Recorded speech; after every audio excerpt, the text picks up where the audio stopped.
धनसम्पदः लक्ष्मीः कौस्तुभपारिजातकसुरा धन्वन्तरिश्चन्द्रमा। नमस्कार, आप देख रहे हैं हमारी खास पेशकश आयुष्मान भव। मैं हूं आपके साथ नेहा दुबे। अपने इस खास कार्यक्रम के जरिए हम आयुर्वेद पद्धति, प्राकृतिक चिकित्सा और योग के जरिए उपचार के तरीकों को आपको घर बैठे बताते हैं। आज हम आपको आयुर्वेद तरीके से आपको बता दें कि बीमारी के बारे में बताएंगे कि आखिर नवजात के शिशु की देखभाल कैसे की जाए और नवजात शिशु को कौन कौन सी बीमारियां हो सकती है। बच्चों के स्वास्थ्य के लिए आयुर्वेद काफी बेहतर होता है क्योंकि ये बिना किसी साइड इफेक्ट के साथ ही आपके बच्चों को स्वस्थ भी रखता है। आयुर्वेद में हर बीमारी का इलाज है। आयुर्वेद में नवजात शिशु, आहार, दांत निकलना, बच्चों के उपचार और थेरेपी के सिद्धांत शामिल है। अधिकांश आयुर्वेद जड़ी बूटियां और हर्बल होती है और बच्चों की आम बीमारियों के मामले में सुरक्षित तरीके से इस्तेमाल भी की जा सकती है।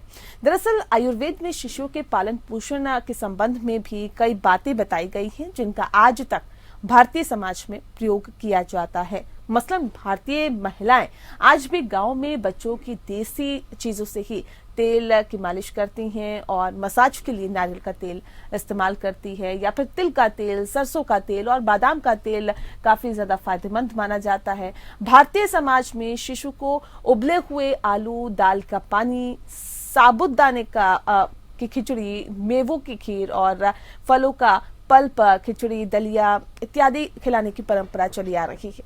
ये आहार प्राकृतिक होने के कारण ज्यादा हेल्दी होते हैं। ऐसे में और भी कई परंपराएं हैं जो कि शिशु को स्वस्थ रखने के लिए बेहद मददगार होती है। इसी तरह की एक परंपरा है सुवर्ण प्राशन, जो कि बच्चों को सुरक्षा कवच देती है।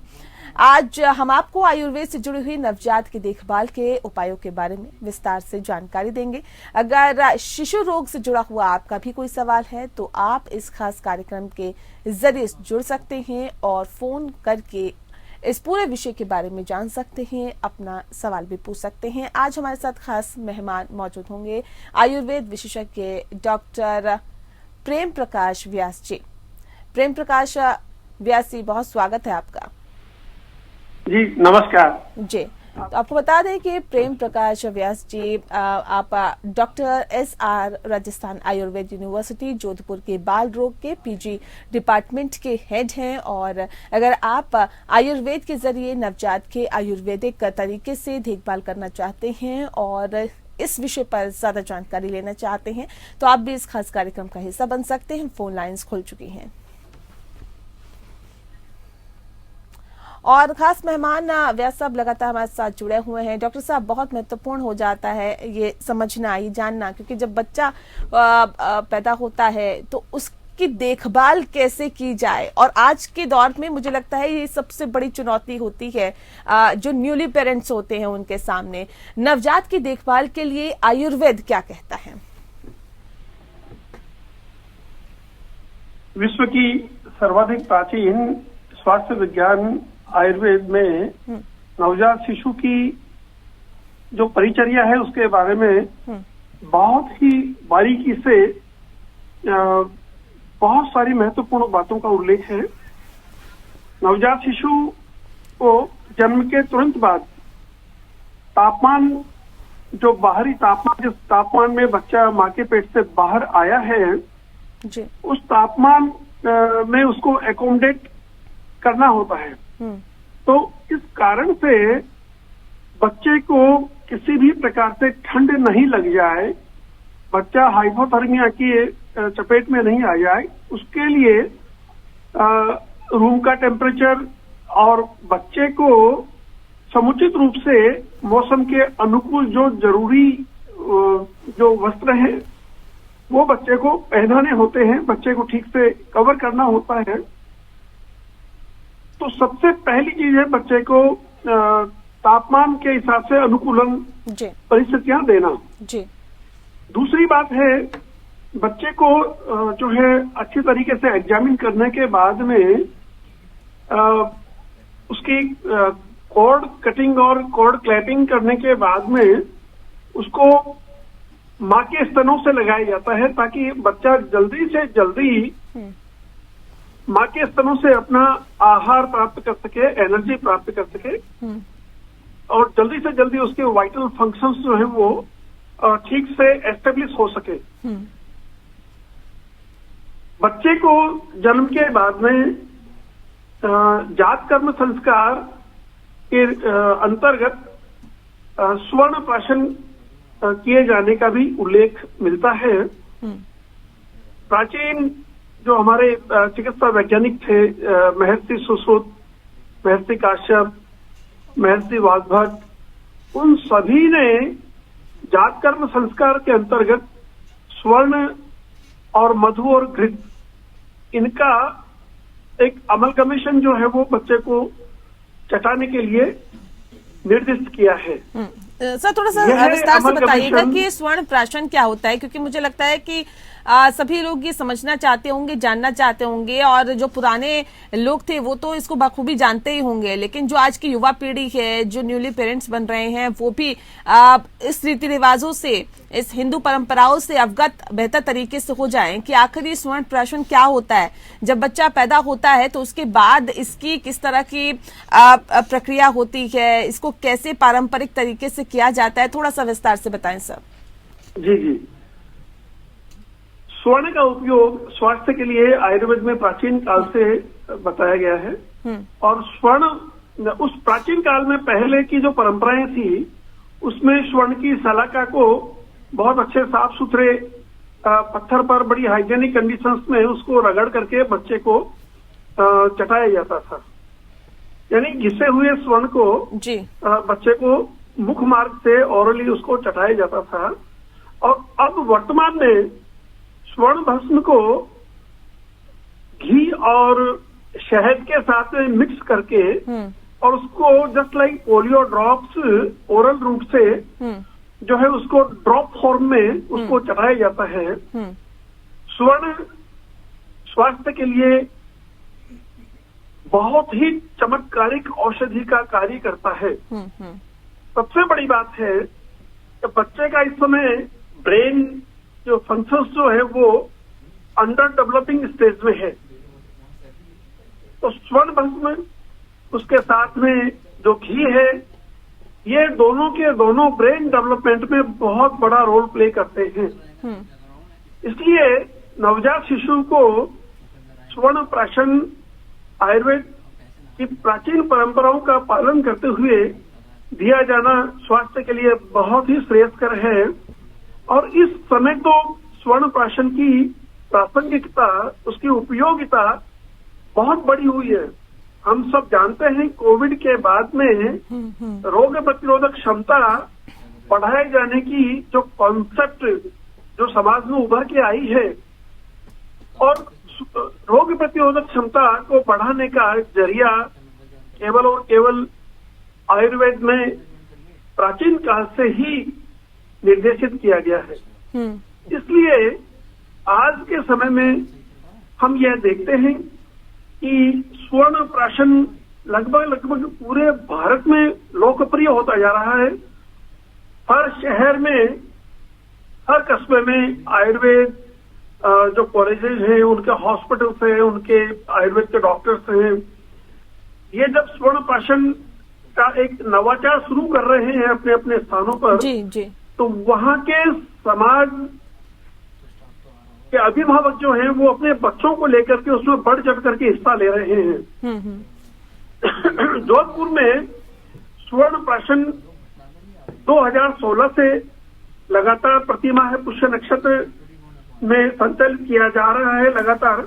यहाँ के अखिल भारतीय आयुर्विज्ञान संस्थान एम्स जोधपुर में भी हमें आमंत्रित किया गया है और हम लगातार 2017 से स्वर्ण प्राशन का कैंप बच्चों के लिए यहाँ एम्स में भी बराबर आयोजित कर रहे हैं। हमारे माननीय कुलपति प्रोफेसर प्रजापति सर का एक विशेष आग्रह रहता है कि इस गतिविधि के माध्यम से स्वर्ण प्राशन की गतिविधि समाज में पल्स पोलियो की तरह ही घर घर में हर बच्चे को उपलब्ध कराया जाना आज के समय की बड़ी आवश्यकता है। स्वर्ण प्राशन से न केवल रोग प्रतिरोधक क्षमता बढ़ती है, अपितु जो विशेष रूप से जो रिटार्डेड बच्चे होते हैं, जिनकी ग्रोथ एंड डेवलपमेंट रिटार्डेड हो जाती है किन्हीं कारणों से, या जन्म के समय कुछ इंजरीज कुछ बच्चों को हो जाती है जिसके कारण उनके ब्रेन में कुछ इंजरी हो सकती है, रेस्पिरेटरी डिस्ट्रेस जो फेस करके बच्चे आए हुए होते हैं जन्म के बाद में, उन विशेष आवश्यकतामंद जो बच्चे हैं, जरूरतमंद जो बच्चे हैं, उनके लिए तो स्वर्ण प्राशन उनको एक बहुत बड़े संकट से निकाल करके सामान्य बच्चे की तरह उनको वापस उनका स्वास्थ्य और उनकी वृद्धि और विकास को सुनिश्चित करता है। ठीक है सर, ये बताइए कि ये स्वर्ण प्राशन के बारे में आपने बहुत सारी खूबियां तो बता दी, लेकिन स्वर्ण प्राशन कैसे बनाते हैं, कौन कौन सी जड़ी बूटियां इसमें शामिल होती है, और दूसरी बात ये कि क्या नवजात को ही स्वर्ण प्राशन दिया जाता है या फिर उसके बाद भी बच्चों को दिया जा सकता है, कितने साल तक के बच्चों को दिया जा सकता है, कैसे दिया जाता है, देने की क्या इसकी प्रक्रिया होती है, थोड़ा सा इसको बताइए सर। जी, जैसा मैंने निवेदन किया, जन्म के तुरंत बाद नवजात अवस्था से लेकर के बच्चे की किशोरावस्था जो 16 वर्ष तक की होती है, उस अवस्था तक बच्चे को उम्र के हिसाब से उनकी 2 बूंद, 4 बूंद और 6 बूंद के हिसाब से, उम्र के हिसाब से उनको ये ड्रॉप्स दी जाती हैं। 0 से 5 वर्ष तक के बच्चे को 2 बूंद है, 5 वर्ष से 10 वर्ष तक के बच्चे को 4 बूंद है, और 10 वर्ष से लेकर के 16 वर्ष तक के बच्चे को 6 बूंद हम लोग स्वर्ण प्राशन की दिया करते हैं। अब यह कैसे बनता है, हम यहाँ हमारे आयुर्वेद विश्वविद्यालय में जो गामी है, शंखपुष्पी है और अन्य जो ब्रेन टॉनिक जो हर्ब्स है, उनके द्वारा सिद्ध किया हुआ, उनके द्वारा तैयार किया हुआ जो गाय का घी होता है, जो मेडिकेटेड रूप में बनाया जाता है, उस घी और शहद को लेकर के उसमें स्वर्ण भस्म जो है उसमें बहुत अच्छी तरीके से मिश्रित करके, मिला करके, और एक जो लिक्विड कंपाउंड तैयार किया जाता है, उसकी ड्रॉप्स स्वर्ण प्राशन ड्रॉप्स कहलाती हैं, और वही ड्रॉप्स हम बच्चे को ओरली उसको just like pulse polio drop पिलाया जाता है। और यह वैसे तो प्रतिदिन दिया जा सकता है, रोज बच्चों को दिया जा सकता है, इसमें कोई हानि नहीं है।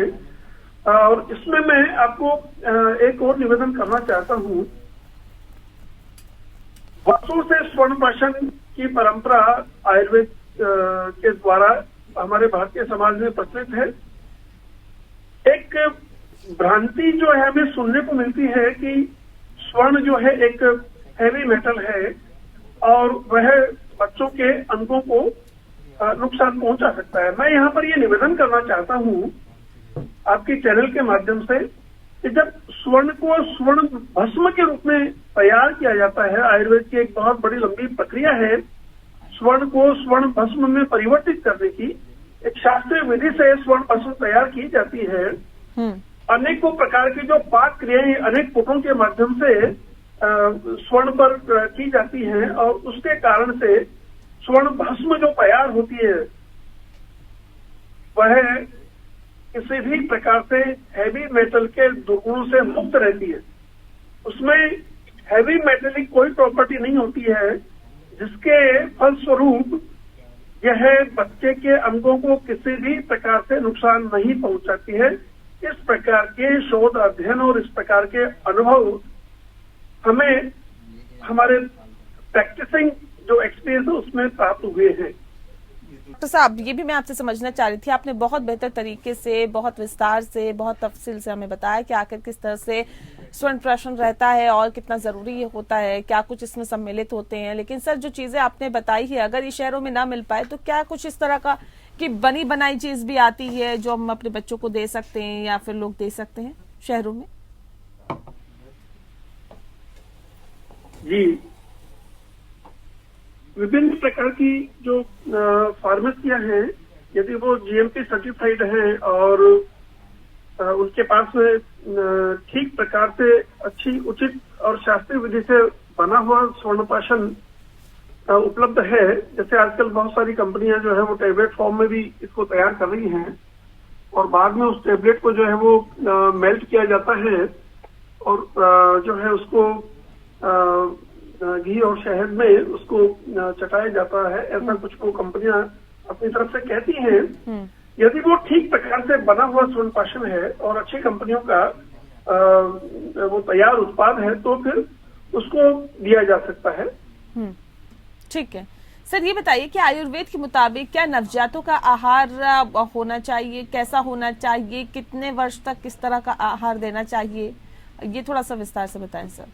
जी जी, जहाँ तक नवजात शिशु की आहार की पोषण की हम चर्चा करते हैं, हम सभी जानते हैं आयुर्वेद में और मॉडर्न मेडिकल साइंस में यह स्पष्ट रूप से अभिभावकों को निर्देश दिए जाते हैं कि सबसे पहले नवजात शिशु को 6 माह तक की अवधि तक केवल और केवल माता का दूध ही पिलाया जाना चाहिए। इससे बड़ा कोई आहार नहीं होता है। और उसके अलावा 6 माह की अवधि के बाद में बच्चे को ठीक प्रकार से बहुत ही तरल अवस्था का आहार बच्चे को हम सप्लीमेंट्री न्यूट्रिशन के रूप में दे सकते हैं, सप्लीमेंट्री फीड के रूप में दे सकते हैं। ऊपर का दूध भी बच्चे को हम पिला सकते हैं।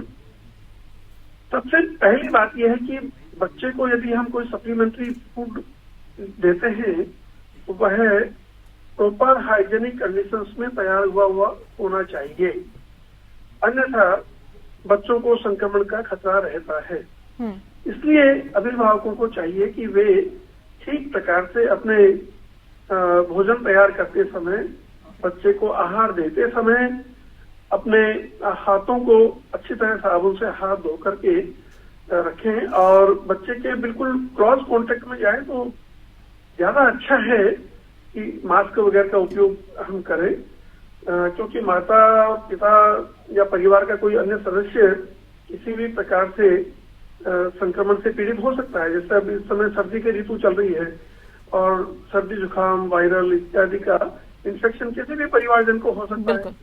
तो बच्चे को उन संक्रमणों से बचाने के लिए मास्क इत्यादि का उपयोग उसकी केयर करने वाले लोगों को करना चाहिए। जी ठीक है सर, शरीर मजबूत करने के लिए मालिश कितनी जरूरी है बच्चों की और किन तेलों का इस्तेमाल इसमें करना चाहिए? जी, आयुर्वेद जो है तिल तेल के माध्यम से इस मौसम में, जैसे अब सर्दियों का मौसम है तो तिल तेल को हल्का सा निवाया लुकवार्म टेम्परेचर दिया जा सकता है। जी, जी। और लुकवार्म टेम्परेचर के तिल तेल से बच्चे की मालिश की जा सकती है। ध्यान ये रखा जाना चाहिए कि जब बच्चे का शरीर जो है वो उस मतलब कोल्ड में एक्सपोज नहीं होना चाहिए। रूम का टेम्परेचर ठीक मौसम के अनुकूल हल्का गर्म हो तो बहुत अच्छा है, या फिर ऐसा स्थान जहाँ पर हवा नहीं चलती हो और सूर्य की धूप आती हो, वहां पर बच्चे का जो है वो तिल तेल से मालिश और अभ्यंग किया जा सकता है। ठीक है सर, बच्चों के दांत निकलने के वक्त क्या कुछ सावधानियां बरतनी चाहिए? क्योंकि जब बच्चे के दांत निकलते हैं तो काफी ज्यादा बच्चे परेशान होते हैं, कुछ बच्चे चिड़चिड़ा जाते हैं, कुछ बच्चों को दस्त जैसी समस्याएं हो जाती हैं। तो ऐसे समस्याएं ना हो, इसके लिए क्या कुछ एहतियाती कदम उठाए या फिर क्या कुछ एहतियाती किया जाए कि न बच्चे परेशान हो न ही अभिभावक? जी, बहुत सारे अभिभावक बच्चों को लेकर के आते हैं और बताते हैं कि बच्चे के दांत निकलने के कारण उनको दस्त, उल्टी और अनेक प्रकार की स्वास्थ्य समस्याएं होती हैं। ऐसा वो डॉक्टर को रिपोर्ट करते हैं।